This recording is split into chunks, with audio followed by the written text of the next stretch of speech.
Alléluia.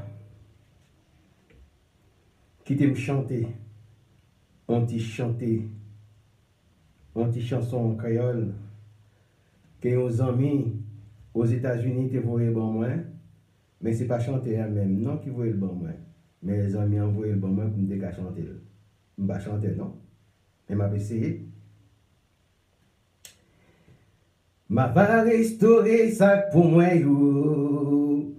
Ma va descendre côte miraille, yo, te fond. Ma va construire une autre génération tout neuf.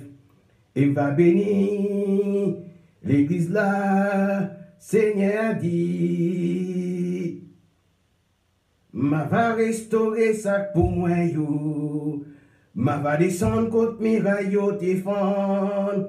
Ma va construire une autre génération tout neuf.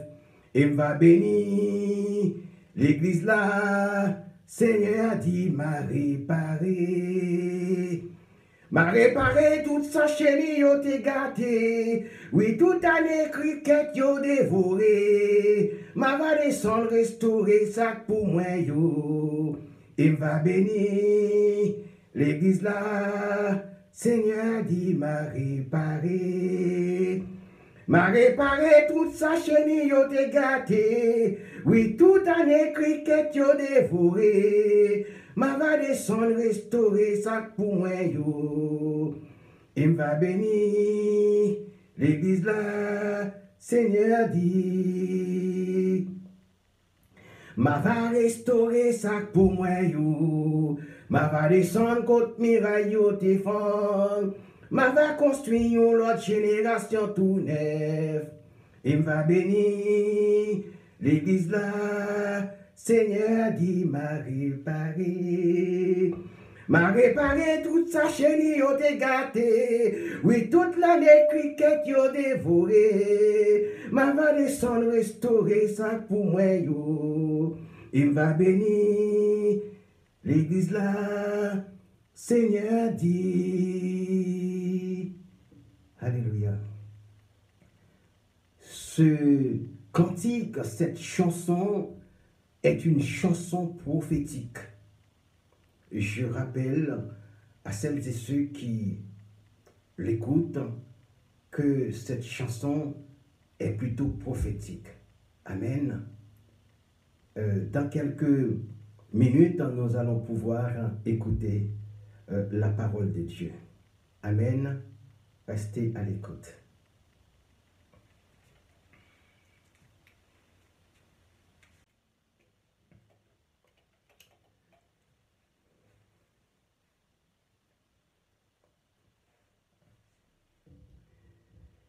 Amis, amis de près ou de loin, frères et sœurs en Christ, de loin ou de près, bienvenue dans mon espace d'enseignement.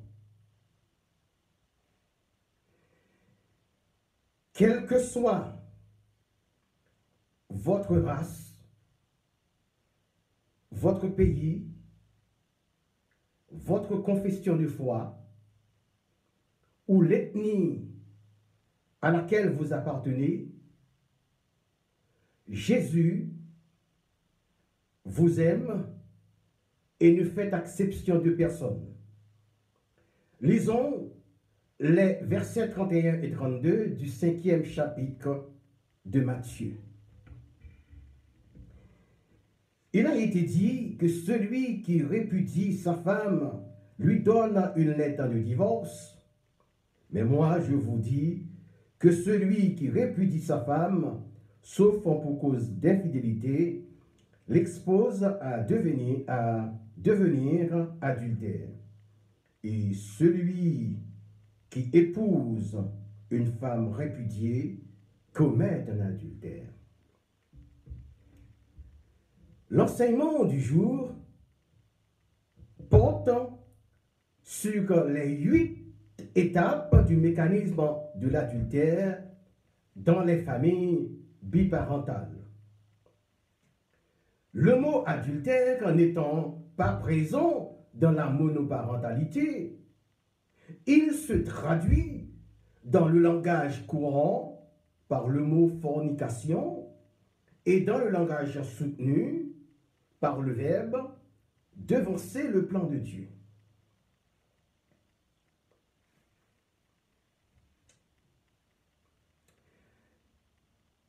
Chers amis, chers frères et sœurs, personne n'est exempt de l'adultère s'il n'a pas le secours du Saint-Esprit dans sa vie. Cette exhortation convient à tous sans distinction.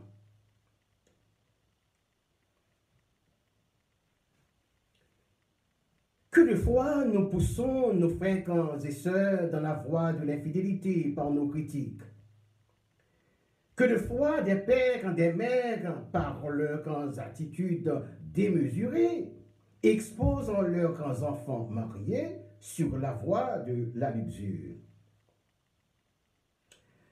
Que de fois le mari lui-même, par son excès, préférant l'argent à la conjugalité, expose son épouse sur la voie de l'infidélité. Que de fois, la femme elle-même encourage son mari sur la voie de l'oubli du premier baiser.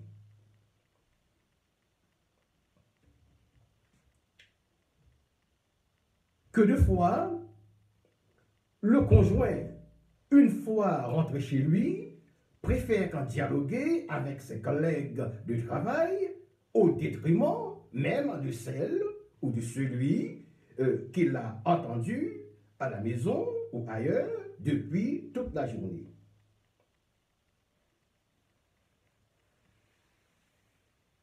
Ne faites rien qui soit une occasion de chute pour l'autre, selon Romains chapitre 14, verset 13.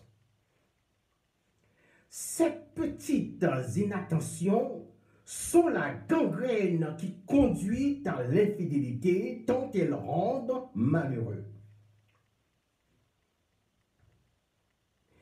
Il faut, autant que faire se peut, éviter de dire ou de faire ceux qui déshonorent mari ou femme.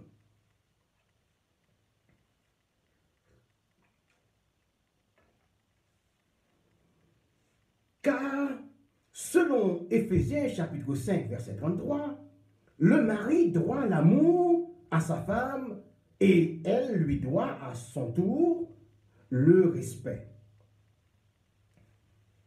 Maintenant, quelles sont les étapes du mécanisme de l'adultère?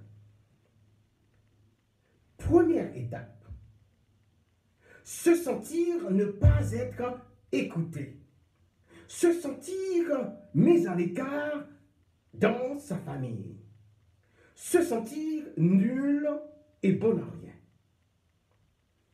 Ou quand l'un des deux n'a jamais coupé le cordon ombilical obligeant son foyer à devenir tributaire au lieu d'être décisionnel. Deuxième étape,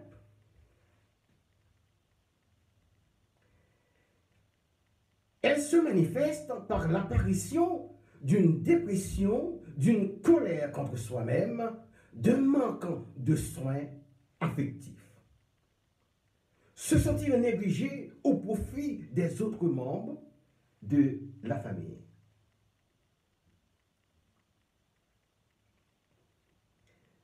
Troisième étape, peut-être la plus sévère, la circulation de ces pensées où il est question d'un voyage imaginaire à la découverte de ce que l'on a perdu ou de ce qu'on aurait aimé qui semble n'exister que dans l'imaginaire ou bien encore dans le domaine virtuel.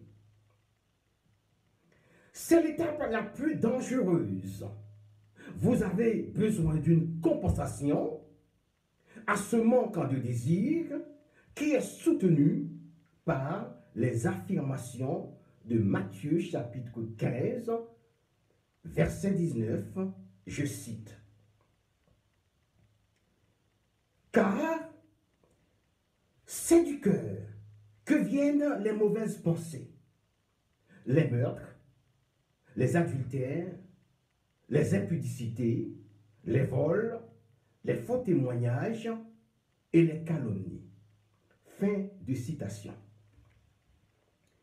Cette compensation, elle est terrestre, car la chair s'intéresse à tout ce qui est terrestre, par opposition à l'esprit. Le danger que comporte cette troisième étape, c'est que l'esprit humain, dans cette imagination, est sur la voie de l'adultère spirituel. Et il est soumis à une petite phrase si souvent entendue qui s'appelle familièrement, communément, « quelqu'un vous aime en secret ». Puis vient la quatrième étape. L'adversaire de nos âmes, ayant déjà eu connaissance de ses pensées, va provoquer une occasion.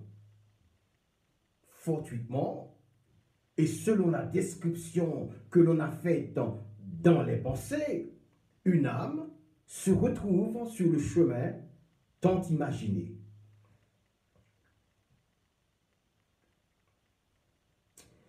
On ne s'y attendait point. On s'y trouve au bon moment et au bon endroit. Elle a réuni toutes les descriptions qualitatives que l'on a faites, lesquelles descriptions sont celles qui manquent à soi-même. Les pensées se dirigeront alors en secret vers l'âme rencontrée. Elles mûriront jusqu'à ce qu'elles soient prêtes à être consommées. Et voilà ce que l'on appelle un rêve qui devient une réalité. Tout ce qui existe physiquement a déjà existé dans la métaphysique, l'origine des choses pensantes. Dans la métaphysique, les choses existent de manière informe. On leur donne une forme dans la pensée, puis une forme physique dans la réalité. Vous allez me comprendre. Prenons comme exemple un architecte. Il dessine un plan sur papier. L'ingénieur dessine et étudie la faisabilité de la maison et le maître d'œuvre réalise le projet en lui donnant une forme physique. Nous voilà arrivés à la cinquième étape. La perte de communion avec Dieu et perte de communication avec les frères. Quand une âme assoiffée assouvit ses désirs, elle ne regarde plus à rien, ne pense à personne, mais là où elle puise la substance. Mais quand elle tombe dans le désarroi, elle crie à Dieu qui ne l'écoute point, parce que la relation est rompue. Ésaïe 59, verset 2, nous dit, « Ce sont nos péchés qui nous cachent sa face. » Sixième étape, l'âme s'installe dans la condition d'adultère. Elle a du mal à s'en sortir. Elle en a envie. L'autre la retient. Elle ne sait pas comment justifier ses absences répétées. Elle a peur du scandale. Peur du regard de l'autre. A contrario, l'âme qui en a l'habitude n'en a rien à faire. Cela lui est égal. Nous sommes arrivés maintenant à la 7e étape. Le divorce. Selon qu'on se sent cocufié, ou la réconciliation selon que l'on pourra pardonner.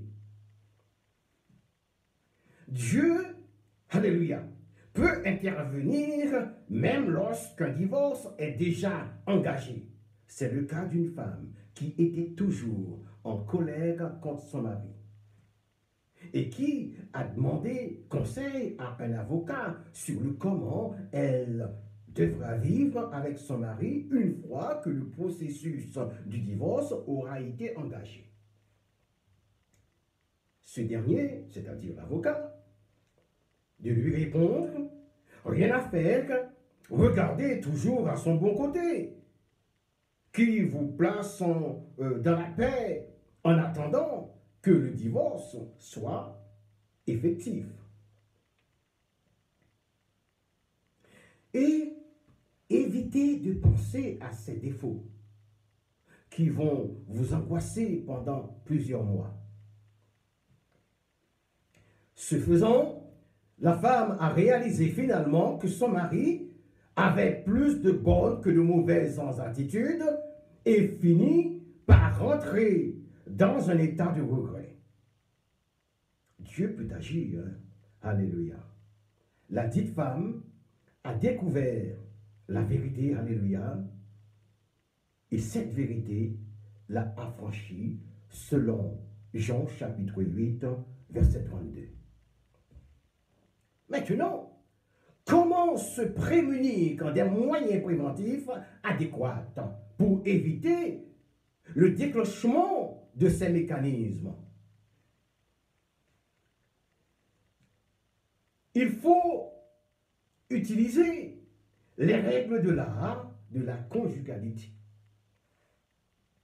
Il faudra adopter, bien entendu, Éphésiens chapitre 5, verset 31, Marc chapitre 10, verset 7, Genèse en chapitre 2, verset 24, et Matthieu 19, verset 5, et j'en passe.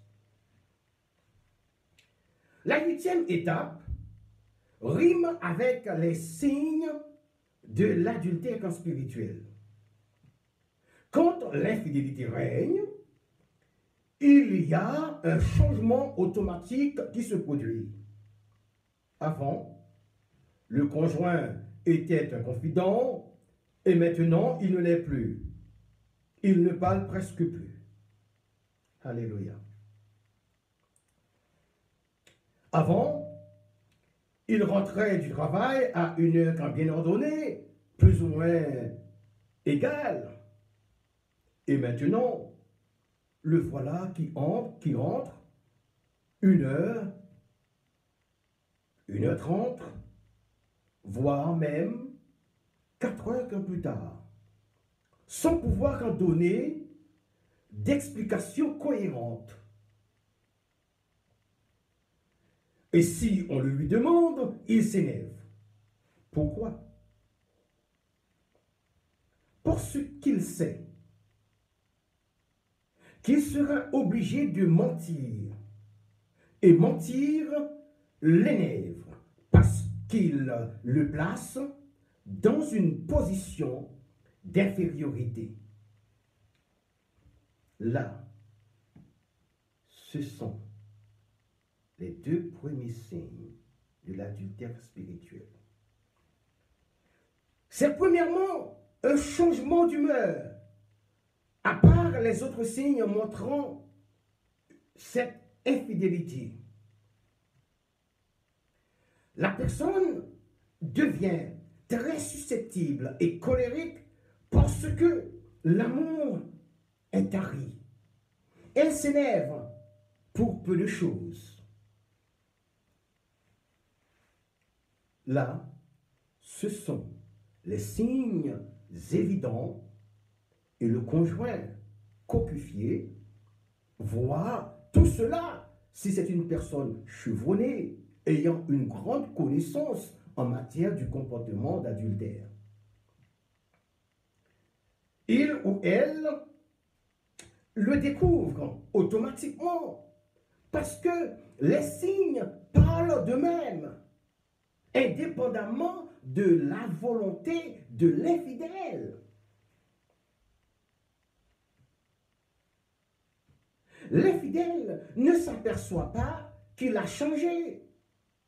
Il trouve toujours des raisons pour culpabiliser l'autre. Des motifs qui font naître des suspicions. Et bien voilà le deuxième signe comportemental de l'infidèle. Il y a un autre signe apparent de l'infidélité, c'est le manque d'amour. La personne n'a plus le désir pour l'autre. Quand on aime, on ne trompe pas l'autre.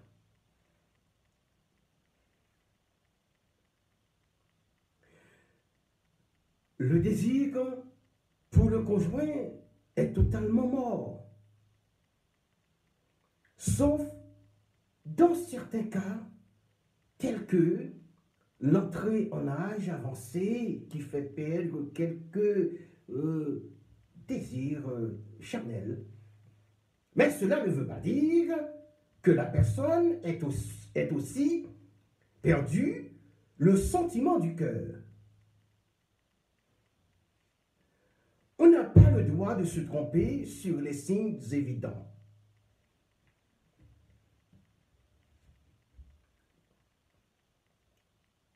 De la même manière qu'on savait qu'il allait pleuvoir et qu'il a réellement plu, c'est de la même manière qu'on voit que l'infidélité est présente.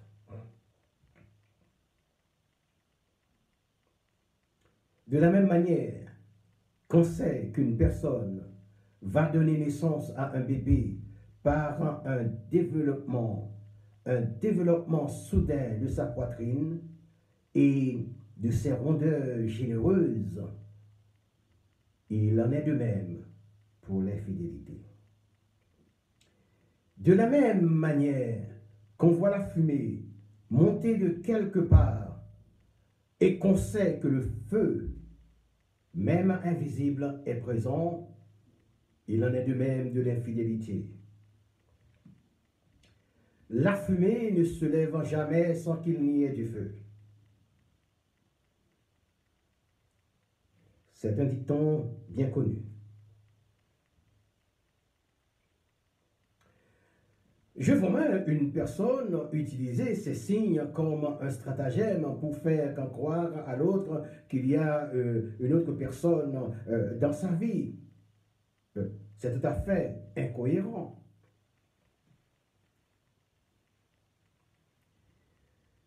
On ne peut pas faire croire qu'on a une liaison qui mettrait ainsi en péril l'équilibre familial juste pour décourager l'autre malgré les conséquences légales qui s'en suivront ou qui en découleront. Parfois, les menteurs font croire aux autres qu'ils ont une aventure pour ne pas se mettre en amour avec une personne qui devenait trop proche d'eux et qui nourrit des espoirs. Alors, ils présentent une facette d'eux qui démontre que leurs cœurs sont déjà prêts ou sont déjà conquis. Donc, entre conjoints, cela ne doit pas exister.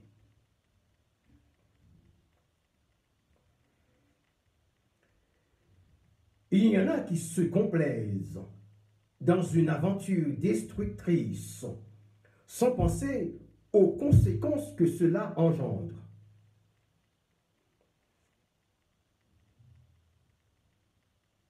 Je ne fais pas de pause parce que c'est une révélation qu'il fallait que je mette en lumière. Cela m'a été donné pour la gloire de Dieu. La personne va rentrer du travail, elle va mépriser le repas parce qu'elle n'a plus faim. Attention, ce sont les signes. Je parle des signes. Comment une personne qui, après avoir passé 8 heures de temps auquel on ajoute la durée du transport, ne puisse pas avoir faim? À moins que, bien entendu, elle soit une employée de restauration. Autrement, il serait anormal qu'elle ne prenne pas le repas familial. Il faut faire la différence entre ne pas avoir faim et avoir déjà mangé ou être à la limite de sa satiété. Ce sont deux choses différentes. On peut avoir la sensation de satiété au détriment même du nutritif à cause du métabolisme ou de dérèglements sous-jacents qui relèvent d'une certaine naturalité. Celui qui sait que sa sensation de faim est absente ensuite à la dégustation d'un repas pris au restaurant ne peut pas tromper l'autre. On peut même arriver à prendre la personne en flagrant délit. Oui, bien sûr. Être en retard sur l'heure du retour chez soi, 1 fois, 2 fois dans la semaine, c'est admissible, mais 3 fois dans la même semaine, c'est trop.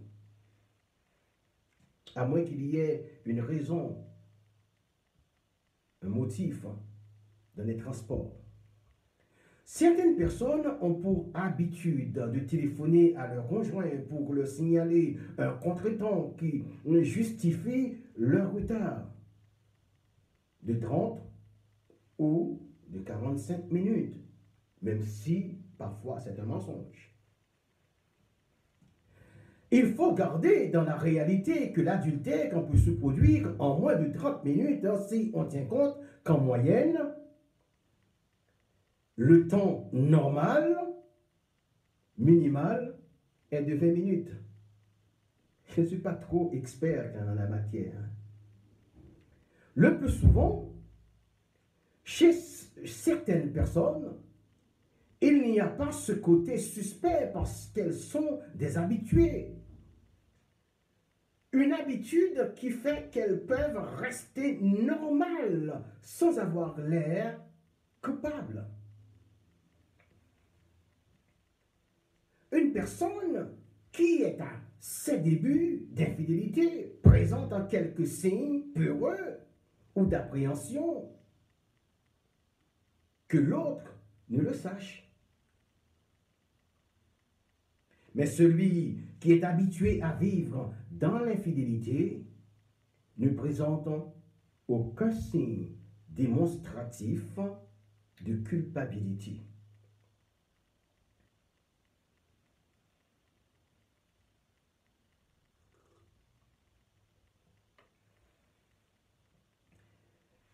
Tout paraît normal chez l'adultère chevronné. Mais quand même, il y a des choses qui le trahissent. Ce sont le changement d'humeur et le changement de comportement. La personne infidèle commence à dire à son conjoint qu'il est insociable et qu'elle se sent emprisonnée. Mais non, ni l'un ni l'autre ne le sont, car lorsqu'on a accepté de devenir un époux ou une épouse, on est lié l'un à l'autre. On devient un seul corps, une unité indissociable. C'est cela, le mariage.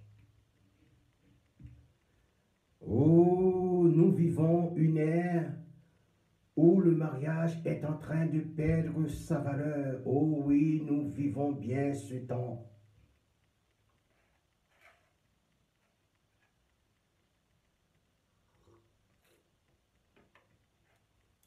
C'est pour cela qu'il est dit par le pasteur ou l'officier de l'état civil, ce qui suit, si vous acceptez, vous êtes liés pour le meilleur et pour le pire, pour le bonheur ou la disette, dans la richesse comme dans la pauvreté, dans la santé comme dans la maladie.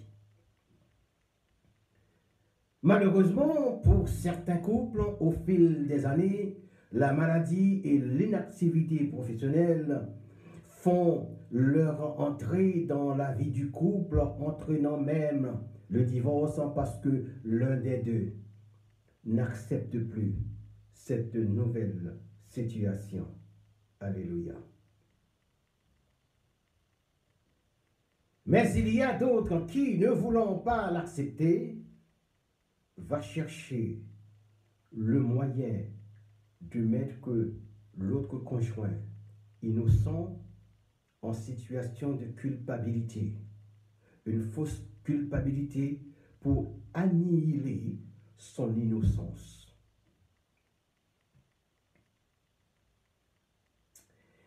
Il va faire comprendre que le conjoint innocent est un manipulateur ou une manipulatrice ou coupable d'autres choses de ce genre.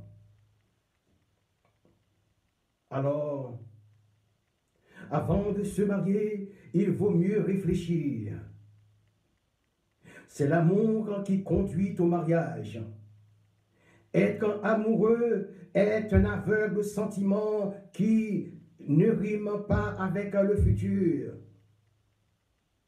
Le mariage ne signifie pas seulement de faire des bébés et de s'acquitter des charges du foyer. Il signifie que tout doit être fait en commun accord. Alléluia. Il ne signifie pas de prendre seul des décisions. Il ne signifie pas de vivre seul des moments de loisirs et de sortie. Alléluia. Alléluia. Gloire à Dieu. Il ne doit pas en découler le désir de toujours être avec des amis au détriment de l'autre conjoint. Alléluia. Oh, alléluia. Alléluia. M'a va restaurer. M'a va restaurer. Car il est dit que l'homme quittera son père et sa mère et s'attachera à sa femme et ils deviendront une seule chair, selon Éphésiens chapitre 5 verset 31. Quand l'un est invité, l'autre l'est d'office. Si l'un préfère être seul, il rompt le lien de l'unité et met l'autre en situation de solitude. Je vous rappelle que certains couples sont ensemble officiellement. Je dis bien officiellement aux yeux de la société, selon les lois du mariage, mais séparés ou divorcés officieusement, quoique vivant sous le même toit. Vouloir rompre avec les habitudes conjugales est une erreur, une erreur d'une dimension abyssale. Pour preuve, les arbres plantés profondément et bien entretenus sont plus résistants et produisent continuellement des bons fruits selon leurs saisons respectives. Je pense qu'il serait bon, voire même obligatoire, pour celles et ceux qui ont un projet de mariage, de passer par une formation pour savoir ce qui les attend dans cette union avant de s'y engager franchement. En s'y engageant, on peut s'attendre à vivre dans la richesse et la célébrité. On peut s'y attendre à un amour absolu, mais aussi à d'autres choses non souhaitables. Alléluia. On peut s'attendre à l'intrusion des ascendants. On peut s'apercevoir aussi que le cordon ombilical n'a jamais été coupé, dans le sens que l'autre conjoint est toujours placé dans l'ombre de ses beaux-parents. Attention. Cela ne veut pas dire qu'on doit se soustraire de ses ascendants. Il faut toujours les honorer. En effet, il faut savoir une chose par-dessus tout. Le conjoint est celui qui est présent le premier dans la maladie. Alléluia. Celui qui intervient le premier, celui qu'on appelle en premier. Il est l'ami du près. Et un ami de près vaut mieux qu'un frère de loin. C'est un frère ou une sœur de près. Alléluia. M'a va réparer toute sa chaîne, yo t'es gâté. Oui, toute l'année, cricket, yo dévoué. Alléluia. Il peut y avoir quelques habitudes qui tombent à la désuétude. Oui, ça peut arriver que les habitudes perdent leur sens. Mais quand on aime vraiment, les habitudes ne perdent jamais leur intensité. Je me rappelle qu'un collègue m'avait dit plutôt, Jules Ernest, je te le dis, à 51 ans, tu tromperas ta femme, et il ajoute, c'est une prophétie dont je sais qu'elle va s'accomplir. Hélas, je ne me rappelle pas l'avoir fait quand je fus un quinquagénaire. Je ne me suis jamais retrouvé dans des débats amoureux avec une autre femme pendant le mariage. Ça, je le dis ouvertement. D'ailleurs, ça fait 33 ans ou 34 ans que je prêche l'évangile. Alléluia. Il m'a dit, à 51 ans, et voilà, aujourd'hui, j'en ai 65. Donc, un prédicateur est un homme public succès. Je n'ai rien à cacher. Il m'avait dit que c'était à partir de 51 ans. Non, attendez. Il ne m'avait pas dit que c'était à partir de 51 ans, mais dans les 12 mois de mes 51 ans. Bon, un peu d'arithmétique. 65, mon âge actuel, moins 51, égale 14. Donc, 14 ans se sont écoulés et je n'ai toujours pas trompé mon épouse. Gloire au Seigneur, avec la force du Saint-Esprit, pas avec mes propres forces. Il avait ajouté dans sa phrase que je me serais lassé car ce n'est pas toujours, c'est pas tous les jours que je voudrais manger des pâtes, ce qu'on appelle spaghetti dans certains pays. Et moi, de lui répondre, tu sais, j'aime beaucoup les pâtes et je ne pense pas que je me lasserai d'en manger. Cher ami, il est dans la mentalité des êtres humains de toujours s'adonner à quelque nouveauté par voie de tentation. Tout le monde peut être tenté. Être tenté ne signifie pas avoir succombé. La tentation est humaine selon 1 Corinthiens chapitre 10 verset 13. Donc, de nos jours, nombreux sont ceux qui font du passage de 1 Corinthiens, chapitre 7, verset 15, une doctrine d'adultère, une doctrine de remariage. Quand Paul dit aux Corinthiens que si le non-croyant se sépare, qu'il se sépare, le frère ou la sœur ne sont pas liés dans ce cas-là. Dieu nous a appelés à vivre en paix. L'hypothèse qu'il ou elle pourra épouser une autre personne s'applique uniquement dans le cas où l'un des deux conjoints s'est converti. Là, si le conjoint incroyant désirant faire cesser le mariage, cette séparation est légitime parce qu'il existe entre deux, une différence nouvelle et ils ne sont plus dans la même pensée. L'un et l'autre ne s'agenouillent pas ensemble pour chercher la présence de Dieu. Quand l'un prend la direction du nord, spirituellement parlant, l'autre prend la direction du sud.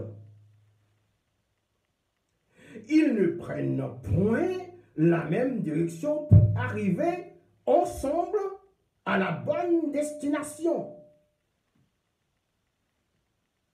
Si deux personnes tirent ensemble un ensemble quelconque dans la même direction, ils réussiront à le tracter à destination. Mais si elles prennent des directions opposées, elles le disloquent. C'est dans cette optique qu'il faut interpréter 1 Corinthiens chapitre 7, verset 15. Donc, le conjoint incroyant peut choisir de maintenir ce mariage avec des conséquences socio-spirituelles que cela comporte. Dans le cas contraire, la séparation signifie vraisemblablement que le chrétien est libre d'épouser quelqu'un d'autre, pourvu qu'il ou elle soit un chrétien ou une chrétienne. Un chrétien ou une chrétienne ne connaîtra pas ce principe directeur qui consiste à vivre dans la paix s'il est assujetti aux réactions profanes du conjoint incroyant. L'accent dans ce verset est mis sur le mot paix. Le Saint-Esprit est un esprit de paix. Un foyer conflictuel est un foyer dans lequel le Saint-Esprit est absent. Ici, je vous donne l'hypothèse la plus proche de la légitimité d'une dissolution de mariage. J'attire l'attention des mal intentionnés de ne pas en faire une doctrine de remariage ou une doctrine d'adultère. Car ce verset traite un cas exceptionnel, voire même unique. C'est pourquoi Paul dit au 14e et 15e verset du chapitre 6 de sa deuxième lettre aux Corinthiens, je cite, « Ne vous mettez pas avec les infidèles sous un joug étranger, car quel rapport y a-t-il entre la justice et l'iniquité? Ou qu'y a-t-il de commun entre la lumière et les ténèbres? Quel accord y a-t-il entre Christ et Bélial? Ou quelle part a le fidèle avec l'infidèle?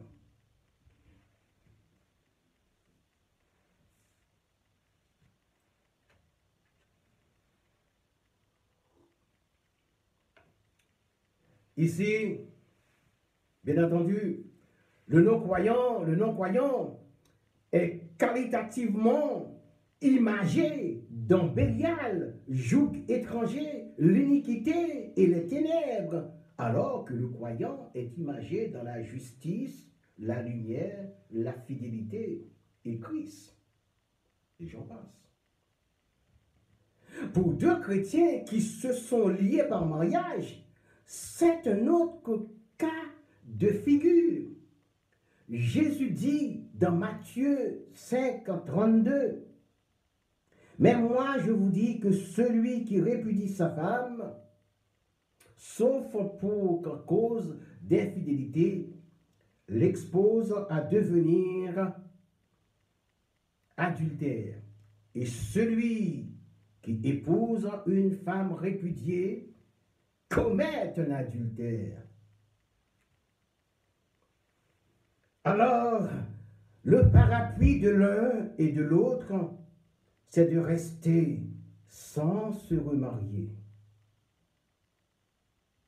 Si nous persévérons, nous régnerons aussi avec lui. Telle est la condition sine qua non de notre vie spirituelle avec Dieu dans le mariage. Que le Dieu de paix vous guide dans vos choix. Amen. Seigneur, je te bénis pour cet enseignement. Seigneur, quand les cœurs qui ont été réceptifs, je te prie, Seigneur, de faire en sorte que ces paroles puissent porter du fruit. Seigneur, je te demande de protéger, je te demande de donner la paix à celles et ceux qui en ont besoin. Je te demande de conduire les époux et les épouses à demeurer dans la fidélité, Seigneur. Je te prie, Seigneur éternel, de briser les chaînes du mal au nom de Jésus. Alléluia. Que le sang de Jésus soit sur celles et ceux qui ont écouté cette parole et qui l'écouteront, et celles et ceux qui l'écouteront. Et maintenant, je vous bénis au nom de Jésus. Alléluia. Au revoir et à bientôt.